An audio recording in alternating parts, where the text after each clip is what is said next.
xaflad ballaaran oo lagu xusayo maalinta qaranimada Soomaaliland ee 18 May ayaa lagu xusay magaalada Turku ee caasimadda labaad ee waddanka Finland.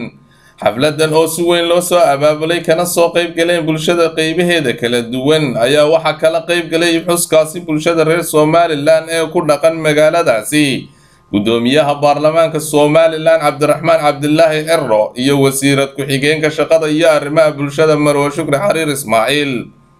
ugu horeyn waxa halkaasi hadallo mahadnaq iyo hambalyo ka jeediyay gudoomiyaha jaaliyadda Turku Jamaal Cabdillaahi, sidoo kale gudoomiyaha Cabdiraxmaan Cirro iyo wasiirad Shukri Xariir Ismaaciil oo hadallo taariikh iyo hanaan socodka Soomaaliland ee ilaa maanta ayaa bulshada reer Turku u soo bandhigay, waxaana hadalladoodii ka mid ahaa maanta waa maalin farxadeed.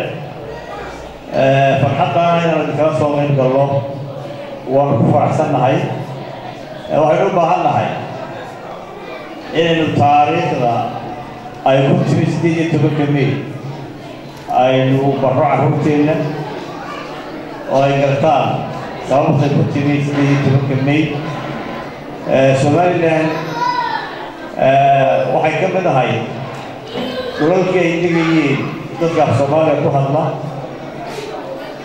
oo dowladaha Yurub ay qaybsadeen 1984. dalka Somaliland wuxuu ka mid noqday waddamadii boqortooyada Ingiriisku ay xukumaysay.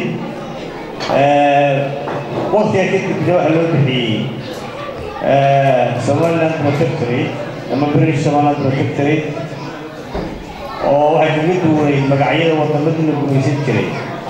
koloniga loola jiray inta badan ama mustacmarad, laakiin maxmiyad bay ahayd Somaliland.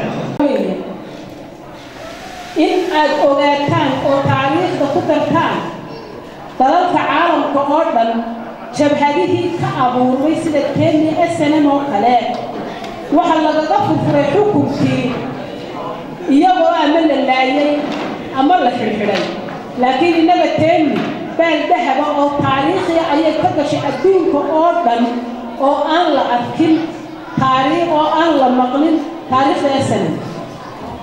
sababtu waxay tahay barnaamijka SNM iyo dastuurkeeda waxa ku qornaa inay 2 sanadood waddanka maamulaan kadibna ay ku wareejiyaan dowlad sivil. tii way suurta gashay maalin kuna kumuu darsanin Cabdiraxmaan Axmed Cali, kumuu darsanin Wenday, saacad kumuu darsanin. xilligii loogu talagalay ee dastuurka ku qornaa ayay isaga iyo Mujaahid Xasan Ciise Jaamac ku wareejiyeen Somaliland oo ay yidhaahdeen xilligeeduu dhamaaday soo dhista dowladdii sibilka ahayd annaga la bedelay. aynu saadaalinaa sedkeedana aynu xusnaa 18 May anigu subaxday timaado haddaan soo jiyo biyaha afkayga saari waayo dad yow safradoonba maayo aniga sacabkaaga deeqee 18 Maydan si weyn u dabaaldegay. Somaliland sidoo kale iyaguna halkaasi waxaa ka hadlay xubno xildhibaan ah iyo odayaasha reer Turku oo halkaasi ugu hambaliyeeyay maalinta qarannimada Somaliland. gabagabadiina waxaa halkaasi hadiyada lagu guddoonsiiyey xubnihii bulshada sanadkan ugu fiicnaa iyo qabanqaabiyaashii xafladda 18 May. dareenka dadweynaha munaasabadda ka soo qayb galay ayaa aad u kacsanaa, waxaana wajiyadooda ka dareemaysay shucuur waddanimo. Aadan Yuusuf Cismaan, Home Cable TV, magaalada Turku.